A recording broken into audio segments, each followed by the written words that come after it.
da literatura portuguesa. Essa é a data provável da primeira composição literária conhecida como Cantiga da Ribeirinha. Então, a primeira cantiga escrita aí, né, o marco da literatura portuguesa das cantigas é a Cantiga Ribeirinha, e ela foi escrita, né, pelo Paio Soares e dedicada a Dona Maria Paz Ribeiro. Então é importante os senhores lembrarem também, tá? Dessa cantiga da Ribeirinha, que foi um marco aí inicial da literatura portuguesa. E aí, nós vamos ter aí os cancioneiros. O que são os cancioneiros? Vamos imaginar assim que é um livro muito grande, onde se reunia todas as cantigas produzidas, né? Mas esses cancioneiros vão se dividir. Nós vamos ter o Cancioneiro da Ajuda, que foi constituído com 310 cantigas, e ele se encontra na biblioteca do Palácio da Ajuda, em Lisboa. Nós vamos ter o Cancioneiro da Biblioteca Nacional de Lisboa. Esse cancioneiro é composto por 1647 cantigas. E o último, que é o Cancioneiro da Vaticana, originado provavelmente no século XV, né? E esse daí está lá na Biblioteca do Vaticano, com 1205 cantigas. Então, como eu disse, as pessoas não tinham muito o que fazer, então vamos escrever cantigas, né?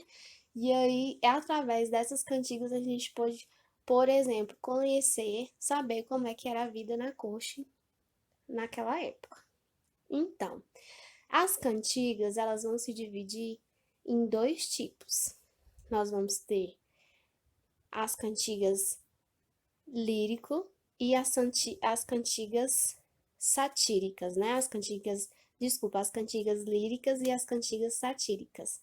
As cantigas líricas, né, são as com a temática amorosa, que vão possuir dois tipos. Então, ó, reformulando, voltando. As cantigas vão se dividir em duas. Nós vamos ter as cantigas líricas e as cantigas satíricas. As cantigas líricas, qual que é a principal temática delas? O amor, vai falar sobre o amor. Só que nós vamos ter a específica, que é a cantiga de amor, e a cantiga de amigo, que tem a mesma temática, mas o objetivo, né, o eu lírico aí vai ser diferente, nós vamos ver. Cantiga de amor. Ah, como eu falei, o homem se declara para a mulher amada, tem essa coisa da coita, né, desse amor não correspondido, a dor amorosa diante da indiferença da amada, e o eu lírico é sempre masculino, né? Então, na cantiga do amor, o homem vai estar sempre se declarando para a mulher, colocando ela, comparando ela a anjos, né? Então, colocando-se à disposição dela para qualquer coisa, ele se coloca como um servo, como um vassalo, mas sempre vai ter essa relação de que o amor não foi correspondido, ele sempre vai sofrer por essa mulher, mas nunca vai deixar de amá-la. Então, a característica da cantiga de amor é a coita, né, o amor não correspondido, e o eu lírico sempre masculino. Vocês vão entender o porquê que é importante ressaltar esse eu lírico aí masculino. E aí tem um exemplo aí embaixo. Eu não vou ler porque senão vou me estender muito no vídeo, tá?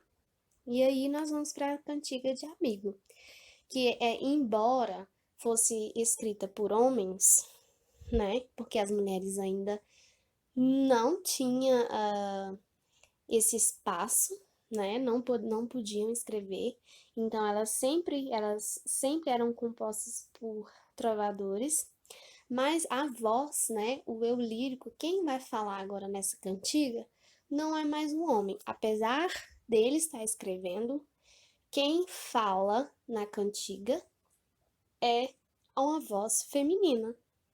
né? É a dama quem vai expor seus sentimentos, sempre de maneira discreta, pois, para o contexto provençal, o valor mais importante de uma mulher é a discrição. Então, é uma mulher que está também sofrendo à espera do seu amado, né? De um homem que foi para algum lugar e não retornou, enfim. Só que ela não faz isso tão, vamos dizer assim, descaradamente igual é como o homem faz lá na Cantiga de Amor. Ela é mais discreta, mais simplista nas suas palavras, né? Ela, por exemplo, não vai falar diretamente, oh meu amor, ela usa palavras como amigo, né? Um, uma relação assim, não tão direta. Então, o que que a gente pode colocar como característica aí da cantiga de amigo? A voz feminina, né, o eu lírico, e essa expressão dos sentimentos femininos, só que mais discretos, ok? E, ó, a diferença. Lá na cantiga de amor, a voz, o eu lírico, é sempre masculino. Nas cantigas de amigo, o eu lírico vai ser sempre feminino, ok? Tem uma coisa muito importante que eu me esqueci de falar. Vamos voltar lá nas cantigas de amor, que é o termo Senhor. Vocês podem ver aí em algumas cantigas de amor, onde tem esse termo, ó. Lá no primeiro versinho tá assim: Ai-me, Senhor. Esse Senhor, como está escrito em galego português, ele se refere à senhora, tá? O que nós conhecemos como senhora. O Senhor quer dizer senhora, então ele está falando para uma mulher. Não quer dizer que esse senhor aí, nas cantigas de amor, não vai ser homem, não, tá? Vai ser sempre querendo dizer senhor. É por conta da língua, né? Que é o galego português, e dá essa diferença de tradução, mas se refere ao que nós conhecemos por senhora no nosso português, ok?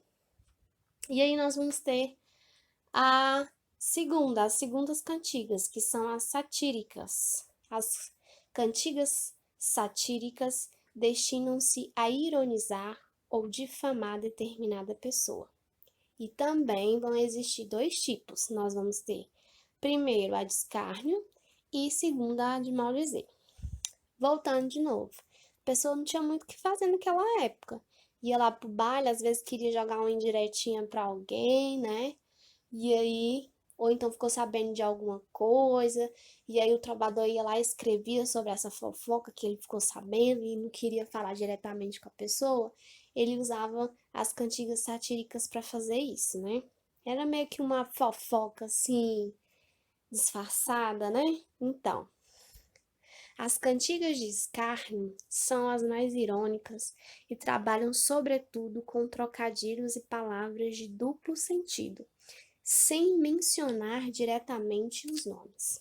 Então, ó, é tipo assim, você tá lá no seu Facebook e aí você ficou com raiva de alguém ou queria falar umas verdades para a pessoa, só que não quer fazer isso para não arranjar muita confusão. Então você vai lá e posta um textinho lá, né, tudo que você queria falar, mas não direciona, faz uma indireta. Isso é o que seria as cantigas de escárnio. Isso é o que fazia as cantigas de escárnio, né? Ele fazia uma crítica à pessoa, só que sem mencionar o nome, ok? São as críticas indiretas. E um mal dizer de maneira encoberta e insinuada.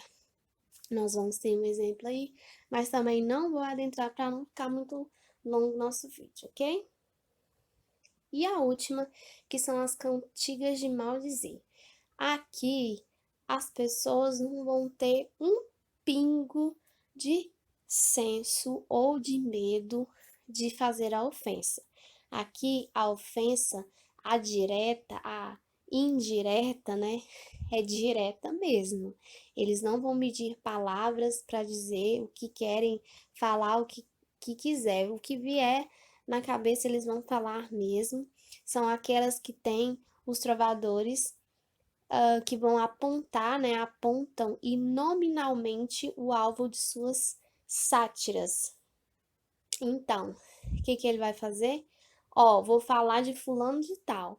Tô cantando lá e aí quero dizer que a Mariazinha tá traindo o Joãozinho. E aí ele não ia colocar isso de forma subjetiva, não. Ele ia falar realmente dar nome aos bois, né? Então, ó, é ofensiva e faz uso de vocabulário grosseiro. Eles vão utilizar de muito palavrão, palavras de baixo calão, de cunho sexual, né? Vocês podem ah, chegar a ver ou pesquisar algumas cantigas de Maurizê que são muito pesadas mesmo. Então, nós temos aí uma cantiga, um exemplo aí de cantiga de Maurizê. Não é tão pesada, né? Eu procurei uma coisa assim que estivesse mais simples, né? Mas tem uma ironia aí, bem diretiva, tá? Tem um nome do santo aí também, como vocês podem ver, né? Então era isso. A diferença, né, entre elas, a cantiga de escárnio é uma direta, indireta, e a de maldizer é uma crítica direta, dando nome às pessoas das quais estão sendo feitas, né, das quais eu estou falando, ok? Então é basicamente isso.